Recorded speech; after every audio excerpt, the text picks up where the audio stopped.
Wayne Peterson grew up in the 1940s, outside of Green Bay in rural Wisconsin. As a child, he began having memories of past lives. As a small boy, when people asked him what his name was, Wayne would refuse to tell them, because he believed that he had a better name which Wayne said would identify as the real me. Wayne said that there was a battle of worlds between his parents and himself for years. When they said his name is Wayne, he would immediately say that it is not his real name.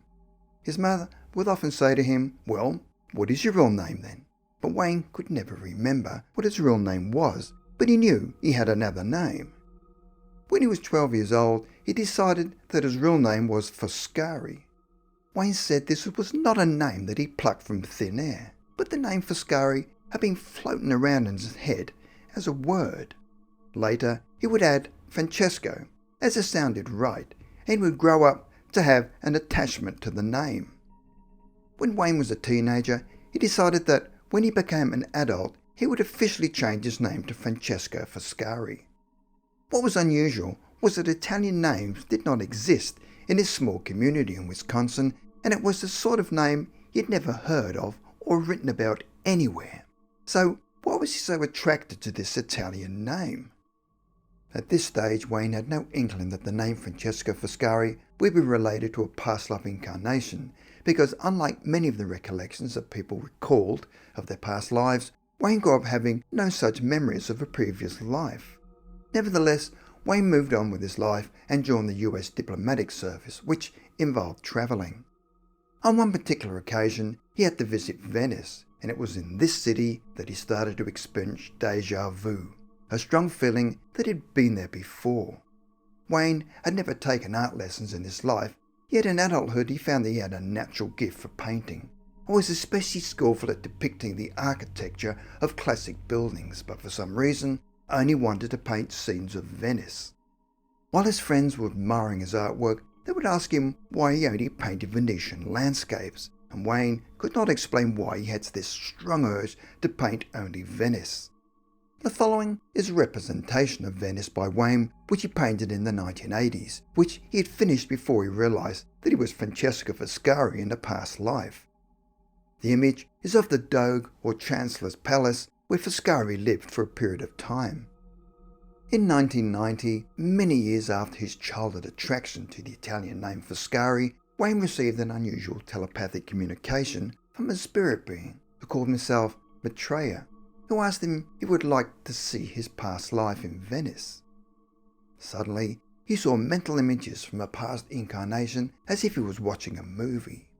Wayne then observed himself moving around in an old house, yet he had no ability to use his will to direct his path in the house.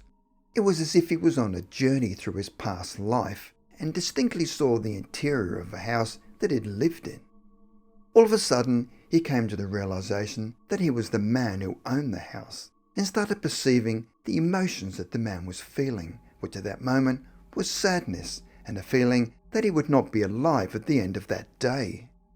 The man was wearing a long red brocade robe, which he later learned was the official attire of a Venetian senator, and as Wayne looked out of the window of the building, he could see that he was on the second floor of a huge house that ran alongside a small canal which emptied into a very large waterway, which he assumed was the Grand Canal of Venice.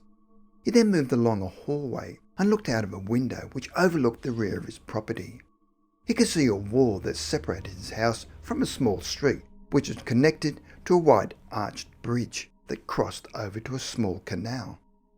Wayne could hear a woman speaking from the lower level of the house, and although she was speaking in a Venetian dialect, for some extraordinary reason he understood what she was saying.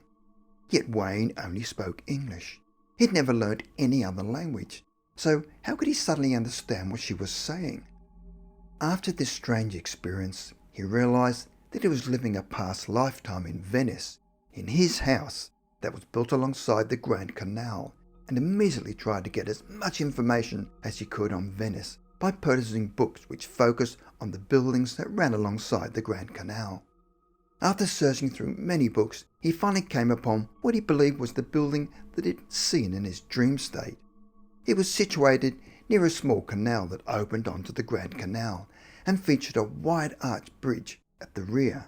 The house was identical to the one in his past life dream. He was even more shocked when he found that it had been built by Francesco Foscari, who was a politician and a chancellor of the Venetian Republic who lived from 1373 to 1457. He finally understood why as a child he did not accept the name of Wayne Peterson but wished to be known as Foscari, and that it was not a name that he'd plucked out of nowhere but was hidden inside his conscience, and it all made sense. Wayne later returned to Venice to locate where Foscari was buried. Because Foscari had an important position as a leader, Wayne figured that he would be buried in St. Mark's Cathedral where other leaders were buried, but he was not there. Wayne then walked to the Franciscan Basilica di Santa Maria Gloriosa dei Frari, or what is commonly known as the Frari, and entered the building. He walked up to the altar but was stopped by a red cord with a sign that said no entry. But Wayne was now driven by his intuition, and beyond that no entry cord he would find what he was looking for. He passed the barrier and went behind the altar, where he then came upon the tomb of Francesco Foscari. This story points to much circumstantial evidence that Wayne Peterson had once lived a previous life as Venetian politician Francesco Foscari. From his childhood memory of the name and the fact that he was able to paint architectural drawings of a place that had once lived centuries before in another country, that all involved scenes of Venice. Through his trance-like state through a house with a view from a window, he was able to find the house in a book on buildings that ran alongside the Grand Canal. The final evidence was that the house was built by Francesco Foscari, a name he came up with in childhood which intuitively led him to the grave in Venice. It is also interesting to note the similar facial features of the two men. Wayne's reincarnation case was solved through the intervention of a spirit being, who Wayne identified as Maitreya, who telepathically provided scenes of Wayne's past lifetime in Venice. After seeing his past life home in Venice through the intervention by Maitreya, Wayne was able to find this house in a book of homes on the Grand Canal of Venice belonging to Francesco Foscari, which was the name Wayne as a child told his parents was his real name. In addition, Wayne was intuitively led to the tomb of Foscari in the Frari in Venice. Wayne has had experience with his spirit being called Maitreya since the 1990s, and is described in a book which he wrote called Extraordinary Times, Extraordinary Beings.